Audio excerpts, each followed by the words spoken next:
Somewhere in America, there is a place the government keeps going back to.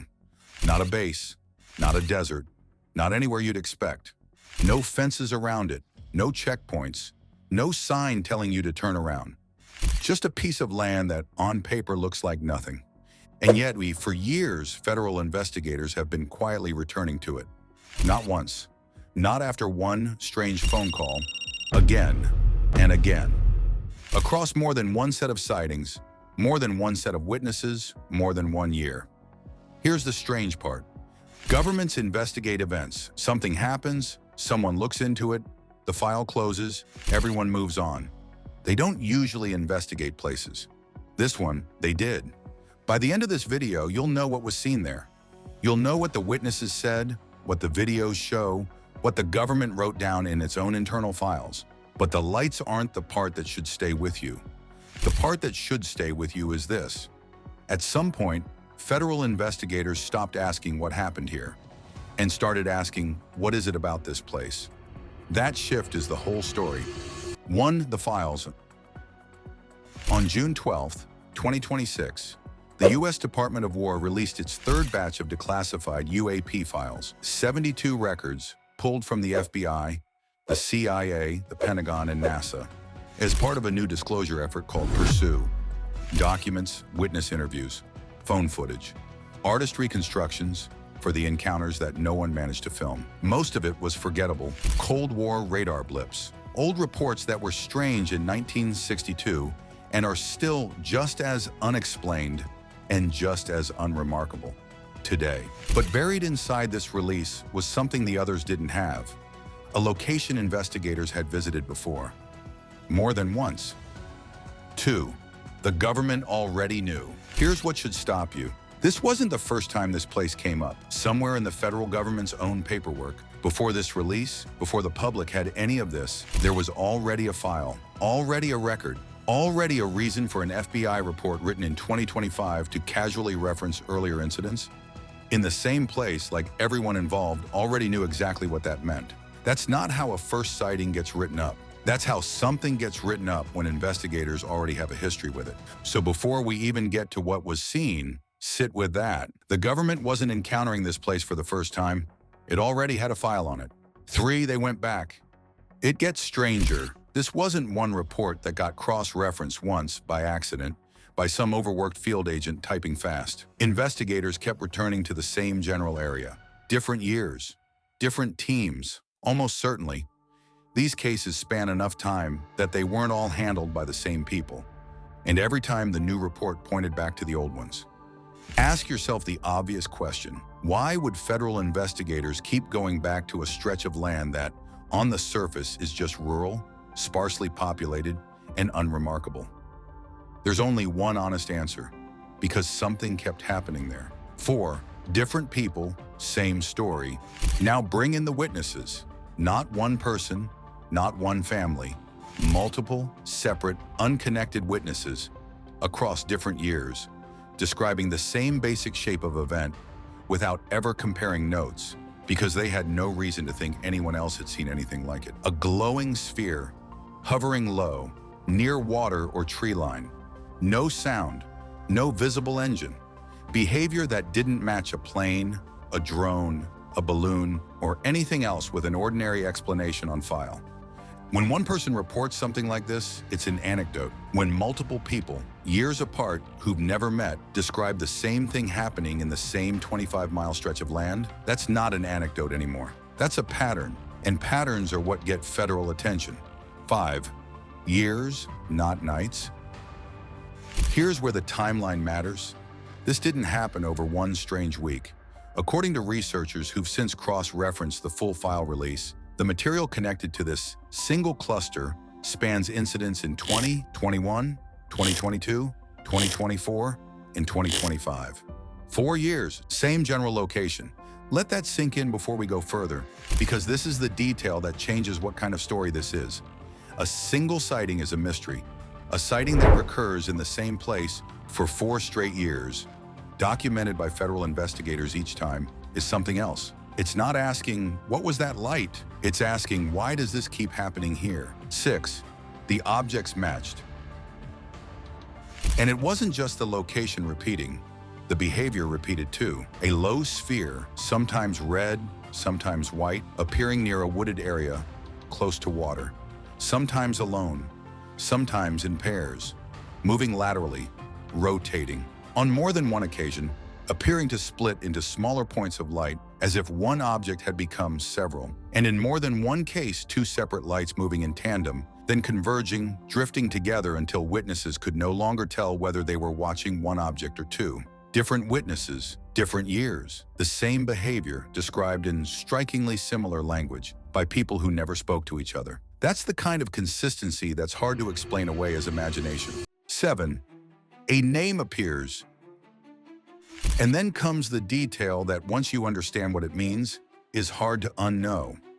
At some point, someone inside the FBI gave this recurring activity a name. Orbs over the pond. Not a nickname from the internet. Not something a YouTuber invented for a thumbnail. A label that appears inside actual federal case documentation.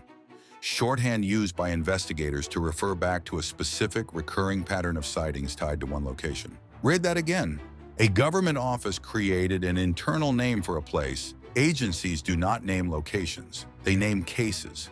They name operations. They very rarely, almost never, build a recurring label around a single patch of rural land, unless that land keeps generating activity worth tracking. This alone should have been the headline. 8. It wasn't the only name. Here's where it gets harder to explain away. Orbs over the pond wasn't the only internal name tied to this location. There was also triangle orbs and red orb rotation. 3 separate internal case names, 3 different clusters of activity, 1 general stretch of land. Think about what that actually means operationally. To have 3 distinct internal labels, investigators didn't just revisit this place once or twice. They built an entire internal taxonomy around it, a way of categorizing which kind of recurring incident they were dealing with, because there had been enough incidents of enough different types to need categories. That's not how you document a place you visited once. That's how you document a place you've been studying. 9. The night in the backyard. Now here's the case that ties it all together. The one with footage. July 2025, around 9 p.m., a married couple in the same general region of the Northeast. One of them pulls into the driveway, steps out of the car, and there in the middle of their own backyard, not in the distance, not above the tree line, in the yard, is an intense light. Hovering roughly 25 feet off the ground, beneath the tree line, about 90 feet away. They go inside, grab a phone, come back out, recording. What the camera caught and what both witnesses described independently to the FBI was a sphere of brilliant red light, close to a meter wide, a color, they said, that neither of them could place. Not a shade of red either had seen before. At its center, a glowing white core, roughly the size of a basketball, nested inside the red sphere like a second object sitting inside the first. One witness called it, in their own words, a white plasma sun. The orb rose, drifted left, then a second orb appeared, identical, hovering directly above the first. The two moved together, silent, smooth, in what the witnesses described as tandem, as if flying in formation or physically tethered. No engine sound, no visible propulsion. They drifted out towards 75 yards, and as they reached the edge of visibility, the witnesses watched the 2 lights appear to merge into one, then they were gone. This became its own file, FBI-UAP-PR004, Northeastern Orb Sighting, 2025. And inside that file is the line that connects this single backyard encounter to everything that came before it. This observation occurred within 25 miles of the triangle orbs, red orb rotation, and orbs over the pond sightings, at a location well known to them, which is sparsely populated, 25 miles from the pond. The FBI's own assessment, the witnesses were credible. 10. The piece that makes it worse. Go back further, and there's an October 2024 case, the one that gave orbs over the pond its name in the first place. A light source below the horizon, hovering directly above the water. According to the report, it resembled a plasma-like sphere, changing shape, changing brightness, in ways that didn't match any known aircraft signature. And then, according to the file, the object did something stranger. It appeared to separate, into smaller points of light, as if one object had become several right above the surface of the pond. Picture it, dead quiet, rural night. A sphere of light hanging motionless over still water. No engine. No running lights in any recognizable pattern. Just there. And then, not one shape, but pieces of one. This is the report that 9 months later, 25 miles away, a different set of witnesses would unknowingly echo, describing an object that also split, that also paired up, that also seemed to merge. 2 separate encounters, same fingerprint. 11. The White House noticed. When the third batch of files went public, most of it landed quietly. Old radar data, familiar shapes, routine disclosure that barely made the news cycle. Then the White House's own social media account posted the cell phone footage from the July 2025 backyard sighting. The same 2 red orbs, drifting, converging, disappearing. No statement, no interpretation, just the file's name, posted on its own. Northeastern Orb Sighting 2025. Out of 72 files covering everything from Cold War anomalies to a 2022 Colorado sighting where 5 U.S. Army personnel described an object shaped, in their own words, like a potato, this was the one the administration chose to put directly in front of the public. No comment, no explanation, just the footage and the location it came from. Make of that what you will. They didn't say. 12. It wasn't just here. One more thing worth knowing, because it changes how you should read all of this. This kind of report isn't unique to one pond. In October 2023, on the opposite side of the country, 5 federal law enforcement agents near a sensitive government site watched something over 2 days. A large glowing orange orb, what one report called a mother orb, periodically releasing smaller red orbs, 2 to 4 at a time. One agent's notes compared it to grapes being expelled from a basketball. Different coast, different witnesses, no connection to the Northeast cases at all. Same basic grammar, a primary orb, splitting into smaller versions of itself. It doesn't prove anything about the pond specifically, but it tells you this isn't one isolated story investigators got fixated on for no reason. It's a pattern showing up in more than one place, which makes the recurrence at this particular location even harder to wave off as coincidence. 13. What they considered and what they didn't say. To its credit, the documentation doesn't lean into mystery for its own sake. Investigators listed out the explanations they weighed. Military flares, which can burn in unusual colors and linger far longer than people expect. Experimental aircraft or drone programs, the kind that might not be shared even between agencies. Atmospheric or optical effects, plasma phenomena, refraction tricks, rare conditions that can make distant lights behave strangely. Foreign surveillance technology tested quietly over rural, low-population terrain, specifically because there are fewer witnesses and fewer cameras. None were ruled in. None were ruled out. The files use careful, specific language, unresolved, unidentified, anomalous. And what they didn't say matters just as much. They didn't say extraterrestrial, they didn't say craft, they didn't say cover-up. Former AARO Director Sean Kirkpatrick has criticized the disclosure process itself, not for hiding something, but for releasing raw footage and witness statements without the scientific rigor or chain of custody context needed to actually evaluate them. Harvard astrophysicist Avi Loeb, who leads the Galileo project, called the broader release valuable for pulling the subject into mainstream scientific conversation, while admitting how much context is still missing. Even the people who take this seriously agree, nobody has enough information yet to say what this is. 14. Back to the place.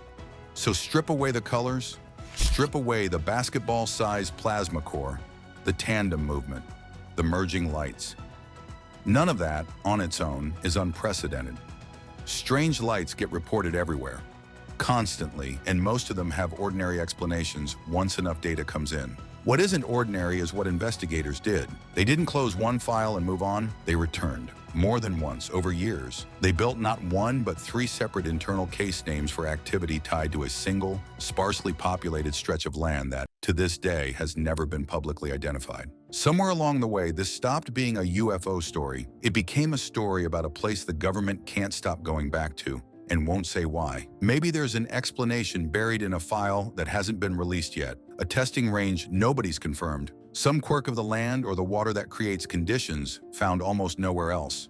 Maybe investigators genuinely don't know and never will, because by the time anyone started taking it seriously, too much time had already passed. Or maybe there's something about that pond, specifically that one, specifically there, that nobody has been able to explain. Not because nobody's tried, because trying hasn't been enough. What we do know is this: the location is real, the reports are real, the interviews, the footage, the FBI's own credibility assessment of the witnesses who saw it, all of it now sits in the public record for anyone to go and read. 4 years, multiple witnesses who never met each other, 3 internal case names for one place, and federal investigators who, again and again, found a reason to go back. Somewhere in America, there is a place like that. We don't know exactly where. We don't know exactly why. We just know they keep returning.